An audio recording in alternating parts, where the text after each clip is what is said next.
so I'm not getting any younger. I like to think that I'm aging like a fine wine, but sooner or later, my cork's gonna shrivel up and fall off. Today's episode is not about wine or about corks shriveling up and falling off. No, it's about a season, gents. Today, I've got 10 mature signature scents, but even though they're mature, they still have a nice modern twist. So gents, if you're acquiring a few more gray hairs, maybe you're packing on the dad bod, well then this episode is for you. So stay tuned. Cue that intro.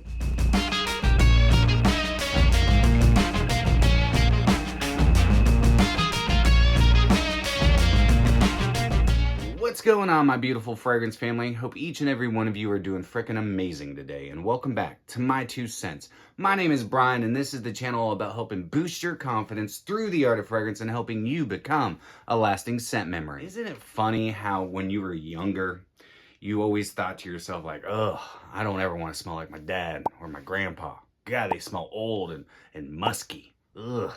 Fast forward into the future, and now you're wearing the fragrances that your dad, your grandfather used to wear. Well, today I have 10 fragrances that definitely lean more mature. They have a nice mature backbone to them, but they also have a nice modern side. So even though we're getting older, we don't have to smell like we're freaking dated. We don't have to smell like a dinosaur. These are gonna be more of your signature scent-worthy fragrances. Something that you're gonna wear on a daily basis. Something that your son one day is gonna be like, I'm never gonna smell like my dad. Fast forward 20 years in the future of his life, and he's probably gonna smell just like you.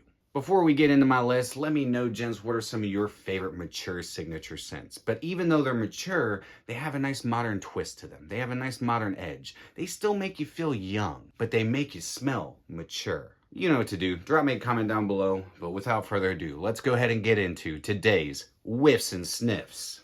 All right, to start things off, we're going to go with one of my favorites from the house of Tom Ford, and it's Beau de Jour.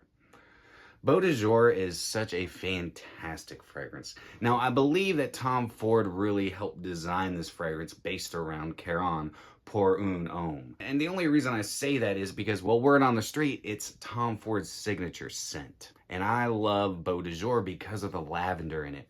It's got a copious amount of lavender, but not just lavender, all right? You get that nice creamy lavender in here. You're also gonna get some mint that actually kind of gives it more of that modern edge to it. So that bright mintiness, that beautiful creamy lavender. Then you get in some oak moss, which is really bringing that more mature side to it, but it's not an overly done oak moss. It's not so pungent and so, animalic and green, like it smells like the inside of your grandfather's closet. Nothing like that.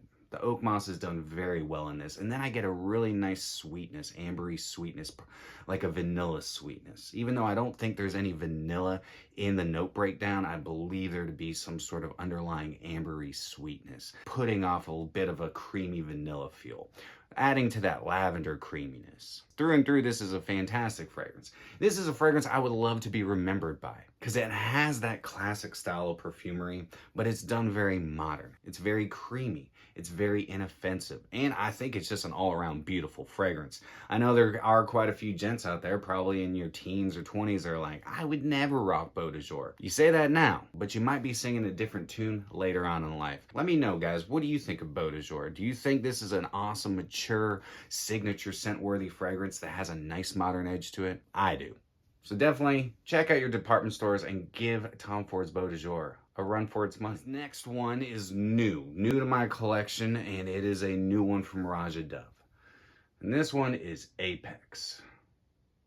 Now, I've done my first impressions of Apex. I'll leave a card right here so you can go check that out. Apex is a really good fragrance, very mature. Okay, probably one of the most mature fragrances that I have from Roja. And, a lot of his fragrances do lean on the more mature side. But this one definitely brings back those 80s and 90s classic style fragrances, but with a nice modern twist. Now, for me, this starts out with a lot of green, a lot of oak moss. Now, there is an underlying citrus to pop everything off, but I don't get a bright citrusy opening. And honestly, I've seen some reviews out there that are like, oh yeah, it's got a lot of bright citrus up top.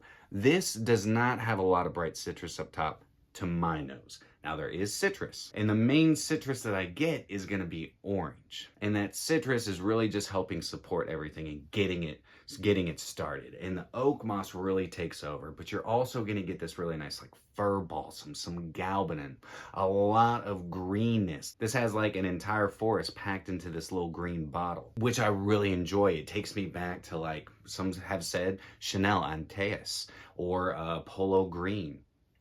It definitely gives me those vibes. This is definitely going to be for more mature gents.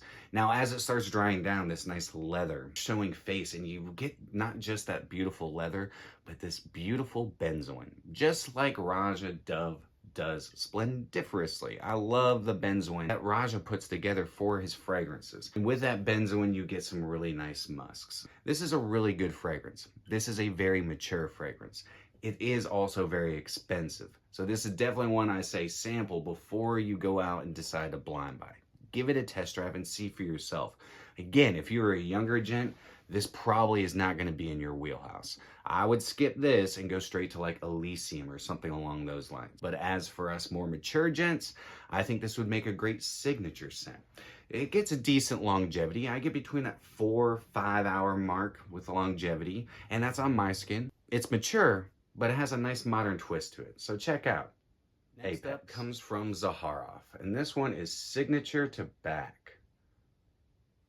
Now, Signature Tabac is such a classy tobacco, and I really enjoy what Claude Durr did with this fragrance, because he brought back the classic style of Tabac tobacco fragrances. Tabac is a great, classy, and sophisticated, mature tobacco, though if you're younger, I definitely could see you sporting this. You have this interesting anise right off the bat, mixing in with this nice cognac. I believe there's also rum in here, but I get more of the cognac than anything else. The anise adds a nice bitterness to the top, and shortly into it, you start getting that nice tobacco. And this is a nice dry tobacco, not overly dry. It has a nice sweetness to it coming from the honey, and that honey is not allowing it to be overly dry. It has a little bit of an earthy quality coming from the tobacco, but it also has a little bit of a greenness laying in there as well. Further in, you start getting some nice vanilla nuances, a nice sweetness coming from vanilla. You're also going to get this subtle incense laying in the background, adding a touch of spice, a little bit of a smoky quality. You're also going to get some cedar, and then full dry down, a nice creamy sandalwood. I think this is a gorgeous fragrance. Not a huge projector, but that's okay. It doesn't need to be. I get good longevity out of this. It lasts me an entire workday, but I think this is just a classic, beautifully done tobacco. It's mature, but it has a nice modern twist to it, coming from the booze that's in it, the way the vanilla's done. The tobacco kind of takes you back to like the older style of tobacco fragrances, but everything else laying inside here gives it a nice modern twist. What do you guys think? Let me know. Next up on my list is gonna be Zaharoff Signature Tabac. This next one I've never featured in a list before. In fact, you guys probably have never even heard of this house. Well, you probably have, actually. I can't say that. I don't know you. And it comes from one of my favorite perfumers, Bertrand Duchefort. And I'm going to butcher this name, but it's okay. It's Bains Guerbois, and this is Eclectique 1986. I'll show you the cap there. It says Eclectique 1986. Now, I believe this came out in 2021. All right, I picked this up quite some time ago, actually, and I've really enjoyed rocking this and testing it. I think this is a fantastic release from, well, Bains Guerbois, but also from Bertrand Duchefort. He is known for making classic perfumery with awesome modern edges all around them. So this is a tobacco forward fragrance as well, where Signature Tabac is a little bit more on that dry tobacco. This is more on that creamy tobacco. You're also going to get some apple to start everything out. So you get like this crisp fruitiness right off the bat. Then you start rolling into like some balsamic characteristics, a little bit of sweetness coming from, yet again, honey. So again, another honey tobacco, but different. This has a little bit more spiciness to it. So you're going to get some cloves and some black pepper. There might be a little bit of cinnamon laying in there, a little bit of nutmeg, and an interesting greenness and herbal quality coming from like a green tea or like a mate. There's a slight floral quality of coming from, I believe, some jasmine laying in the heart, but it's really about that tobacco. And the tobacco, like I said, it's nice and creamy. The full dry down, you get this nice resinous amber. You're getting a little bit of like woody facets coming from some patchouli and possibly some vetiver and other woods, and then these beautiful supporting musks. Decent in longevity, but regardless, fantastic fragrance. Bertrand Duchefort, I think, knocked one out of the park with this release. It's quite unique, but it also smells familiar, if that makes sense. Very mature signature scent with a lot of nice modern twists to it. Again, not the cheapest fragrance, but hey man, we're mature, we're successful, and we gotta treat ourselves sometimes, especially if we want to get remembered. And this one right here will definitely do so. So check out Le Bains Guerbois, Eclectique, 1986. This next one, I didn't think I was actually gonna ever add it to a list. In fact, I was just gonna sell it off, but I changed my mind. I'm giving it some more time.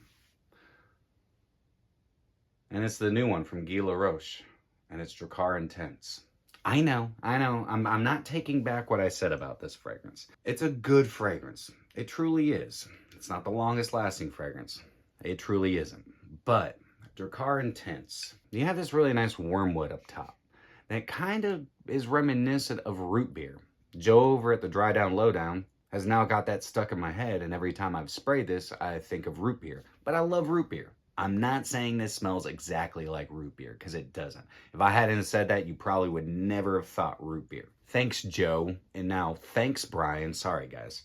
You also get a little bit of citrus coming from bergamot, but then it gets into a buttload of lavender. And it's a nice lavender. You know, it's creamy, it's soothing, it's got a nice sweetness coming from it. Then I also get some vanilla sweetness, even though I don't think vanilla's in the note breakdown, but it's probably coming from an amber accord or possibly some benzoin. Full dry down, you get patchouli, which is adding a nice woodiness, a little bit of that earthy quality. You get some oak moss, which is also adding to that earthy and green quality. And then a nice creamy woodiness, probably coming from that patchouli.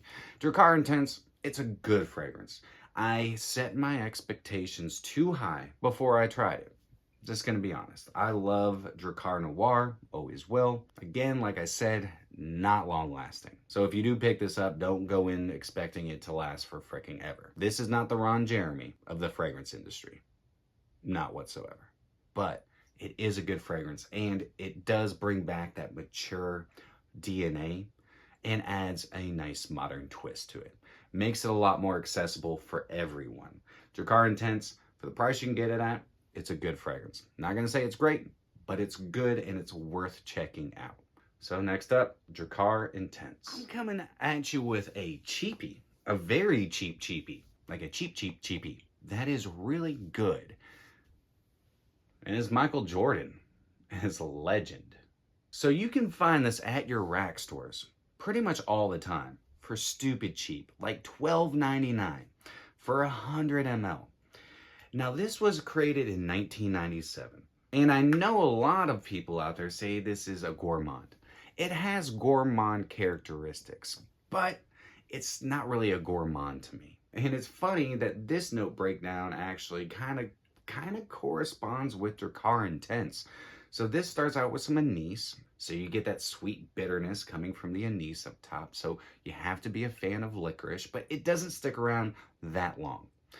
And then you start rolling into this coffee accord. And the coffee is sweet, yet still has a nice bitter side. There is a nice animalic quality to this as well. And that's probably coming from the combination of coffee and oak moss and that anise up top. There's a nice heart of lavender in here that's adding a nice creamy sweetness to the coffee, not allowing it to become too overly bitter. There's also some leather in here, and it's kind of sitting in the background. It's not doing, showing face too much, but it's there. You also have a nice patchouli and some nice woods and musks. Decently long-lasting fragrance for how cheap you can get it for. Sprayed this on last night, and I, just to remind myself, and I was like, man, I forget sometimes how much I love this fragrance. I used to rock it way back in the day, and I don't remember it smelling like this. Just gonna be honest. I remember it smelling a little bit more mature, but now I guess that I am more mature, it smells a little bit more youthful. That animalic quality, that oak moss, the way that, it kind of puts off those old school vibes, but it does have that nice modern edge to it. Even though it was created almost 25 years ago. I think this is a great fragrance. If you're looking for a nice mature signature scent that's actually pretty versatile and smells really good, because I would totally wear this on like dates, going out, hitting the town, anniversaries, special occasions. Michael Jordan, legend.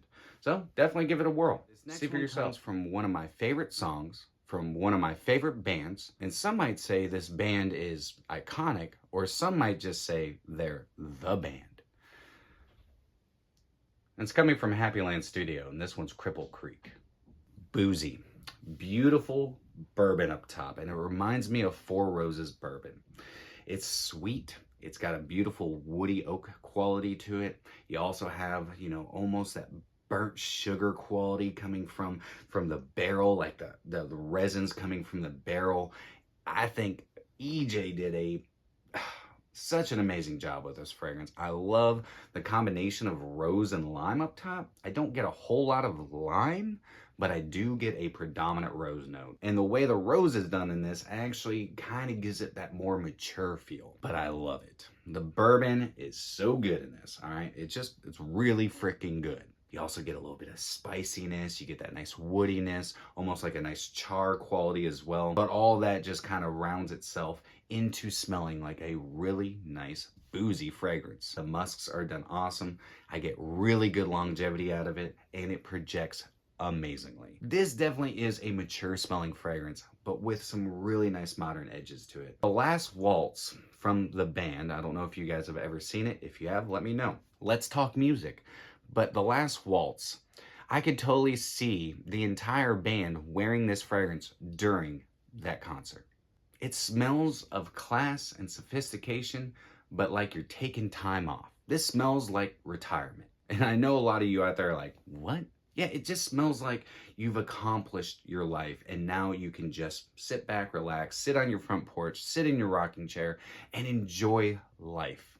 That's what this fragrance reminds me of. Get yourself a sample or a decant and check it out. See for yourself. If you're looking for an interesting, unique, mature signature scent that has a lot of nice modern twists to it, definitely check out Happyland Studio, Cripple Creek. So this next one is coming from one of my favorite indie niche perfumeries, and it's coming from Rogue Perfumery, and this one is Mousse Illuminee. Mousse Illuminee, green, beautiful oak moss. You're getting some cypress, you're getting some artemisia. There's a nice underlying like creamy sweetness to it.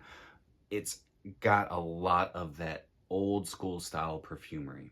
But the way that Manuel creates his fragrances, even though they're very classic, they also have nice modern twists to them because it has so much green to it. It has so much mature, manly qualities to it. It smells like an old school barbershop, but there's a whole bunch of millennials running it. Classic, beautiful, but with a lot of nice modern edges to it. The oak moss isn't too much, but it's done perfectly in my opinion. And now you can go over to Zangaraman and get your Mousse Illuminee shave soap. You can also get your Mousse Illuminee recovery splash, so you can be smelling like Mousse Illuminee all over yourself, which is a complete delight in my opinion. So if you have not yet, get yourself a discovery set and check out the entire house of Rogue Perfumery. But definitely check out Mousse Illuminee. All right, so this next one, it's no slouch, and it is definitely no stranger to this channel.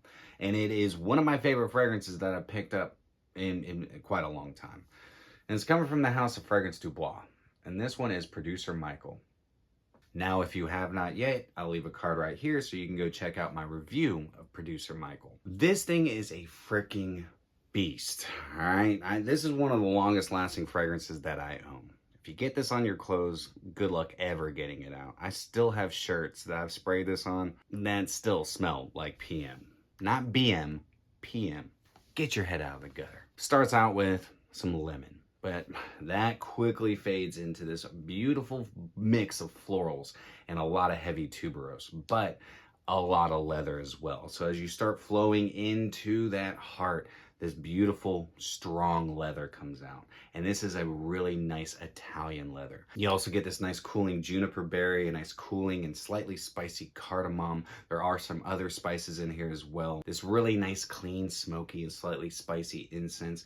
And then you get this beautiful benzoin that is giving it that modern twist. And the benzoin mixed in with the nice clean woods makes this a fantastic fragrance. Now again, this is expensive, and right now I don't believe you can get this in the States, though I hear it's coming. Producer Michael is a banger. It's not going to be for everyone. This is one you want to test drive, but this is a great mature signature scent with a lot of beautiful modern twists. So check it out. PM from Fragrance du Bois. Last but not least is a fragrance that I didn't forget about, all right? I picked it up last year, did my full review on it, and now it's time to start busting it out again because it's starting to get warm outside, and this is a great one in the spring, summertime, and it's coming from the house of Bortnikoff, and this one is Oud Cologne. Now, you could also go with amber cologne or musk cologne or even moss cologne in here. Those are a little bit more mature, except amber cologne. Amber cologne isn't, but definitely moss cologne and musk cologne are. Oud cologne is definitely nice and mature, but I love what Dmitry Bortnikoff did with this fragrance because it does have a really nice oud in it, and it's a fresh oud. So this starts out with a really photorealistic grapefruit, and that oud comes front and center and combines with that grapefruit, adding a nice sour and tartness to the grapefruit. It's really beautiful. You have this nice fruity pink pepper. You also get some green qualities coming from some pine, possibly some fir balsam as well. There's a nice cooling aspect, and I believe that's coming from some juniper berries, possibly a little bit of cardamom in there. There's a touch of rose flowing through the heart. You get into the full dry down and you get this beautiful benzoin. It's got a nice spiciness to it. It has a nice resinous sweetness and some really nice musks and ambergris. And the ambergris is there to polish everything off. Adds a nice salinity to it, but not over salinic. The oud has like a really nice modern edge to it, and the way the benzoin is done. Very classic style perfumery with quite a few modern twists. I get good longevity out of this Bortnikoff. Not all Bortnikoffs have great longevity, but this one for some reason likes to stick to my skin. I do spray a little bit heavier with pretty much all my Bortnikoffs. Well, not all of them, but pretty much all of them. Oud Cologne, I think, is a fantastic release. This is also one that I suggest test driving before you buy it. Now, I know you can get 9 mLs. I think they're 9 or 10 mLs of Bortnikoff. No, they're 9 mLs. 9 mLs for 90 bucks. That is a good avenue, but you can also just find samples or decants and test drive this. I think Oud Cologne is like $250. It is expensive, but again, guys, we're mature, we're successful, and we deserve to treat ourselves. So do yourself a favor and check out Bortnikoff Oud Cologne. All right, there it is, guys. 10 mature signature scents that have a nice modern twist. Just because we're getting older doesn't mean we have to smell like we're getting older. Just because we're going gray doesn't mean we have to smell like our grandfathers. And for all you young gents out there and you're looking at this list, you're like, there's no way I would wear those. You say that now, but come back to me in about 20 years. That'd be hilarious if somebody actually came back and watched this video 20 years from now and was like, you were right, Brian. You're absolutely right. I totally love these more mature fragrances. You like my little keyboard that isn't actually there? But before I go, guys, let me know, what are some of your favorite mature signature scents? And, you know, are there any of these that you have tried? Are there any of these that you would like full reviews on? Let me know. You know what to do. But that's it for me today, guys. Hope you all have a fantastic rest of your day. If you enjoyed today's episode, then do me a favor and like, comment, share, and subscribe. And always remember, you're stinking beautiful. And until next time, happy scent trails.